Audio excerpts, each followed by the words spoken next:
সবজির খাঁচা রুদ্রর মাথায় তুলে দেয় অনিক। এত ভারী সবজির বোঝা মাথায় করে আড়তে যাচ্ছে রুদ্র বিক্রি করার জন্য। অথচ এই বয়সে রুদ্রর স্কুলে যাওয়ার কথা অথবা বন্ধুদের সাথে খেলার কথা। কাজ না করেই বা কি করবে? রুদ্রর মাও যে মৃত্যুর সাথে পাঞ্জা লড়ছে। একবেলা ওষুধ না খেলে যে কোনো সময় মারা যাবে। একদিন সকালে রুদ্র অনিকের কাছে এসে বলে, কাকা, আমার আম্মার খুব অসুখ, আজকে এই বাড়িতে যাইতে হইব, ওষুধ কিনে দিয়েইতে হইব। রুদ্রর কথা শুনে অনিক বলে, তুই বাড়িতে যাবি তা তো বুঝলাম, তোর বেতনটা কে দিব? আমি দিব না? তোর কাম কাজ কে করবে? তুই তো ঠিক মতো কাজ করস না, সারাদিন শুধু খেলাধুলা করস। আচ্ছা ঠিক আছে, আগে যা, কাজ শেষ কর, তারপর দেখা যাইব। রুদ্র অনিকের কথা শুনে চলে যায়।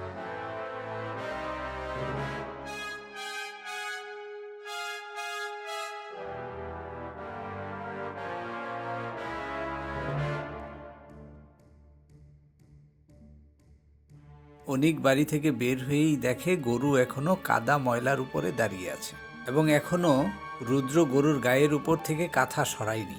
অনিক চিৎকার করে রুদ্রকে ডাকতে থাকে, এই রুস্তম, জি কাকা, মেনে কে কাটমু গরুর লাগা? এইদিকে আসতাছি কাকা। এদিকে কারা? এসব কি? হ্যাঁ এসব কি? এসব কি? এদিকে তাকা, আমার দিকে তাকা। এসব কি? হ্যাঁ এইসব কি? গরুর এখনো পায়ের নিচে কাদা কেন? মস্করা করতেছস আমার লগে? সারাদিন খালি খেলাধুলা করস, খেলাধুলা করে ব্যস্ত থাকবো? মায়ের অসুখ না, মায়ের অসুখে বাহানা করতেছস। দিমুদের কান পাচার মধ্যে বেতন চাস আমার কাছে। আগে কাম করবে তারপর বেতন। কাকা আমি তো খেলি না, আমি তো সারাদিন কাম করি। সারাদিন খেলাধুলা করস না, মুখের উপরে কথা কস। তুমি বাড়ি যাও নাই। এদিকে এইসব কি? রাস্তার মধ্যে গোবর কেন? হ্যাঁ রাস্তার মধ্যে গোবর কেন? এটা তোর গোবর রাখতে কইছি। এখনই কোদাল নিয়ে যা, কোদাল নিয়ে। সব গোবর বুঝবি, আর কোনো বাড়ি যাওয়া নাই। কাম করতে পারছ না, সারাদিন খালি খেলাধুলা না, মস্করা করতে আমার সাথে। সব কাম করবি, তারপর আমার কাছে আসবি, তারপর চিন্তা ভাবনা করবি। কোদাল এনে বহু কষ্টে রুদ্র গরুর গোবর পরিষ্কার করতে থাকে। এই কাজ না করলে যে রুদ্রর মায়ের ওষুধ কিনতে পারবে না, তাই কষ্টকে আনন্দ মনে করে এক মনে কাজ করে যাচ্ছে রুদ্র। অনিকের সবজি বাগান আছে। কাজের লোকেরা খুব সকাল থেকেই সবজি তুলে পানিতে পরিষ্কার করে বাজারে বিক্রি করার জন্য প্রস্তুত করে। এগুলো সব বাজারে নিয়ে যাবি। আর শোন, এক দুধে থাকা এদিকে থেকে, এক দুধে থাকা কে বাড়ি যাওয়া নেশা উঠছে। যখন দিমু কান পাচার মধ্যে, তখন বাড়ি যাও শেখাই দিমু। মাল সুস্থ বাহানা করতেছস, সারাদিন শুধু খেলার খেলা। নে নে নে এগুলো।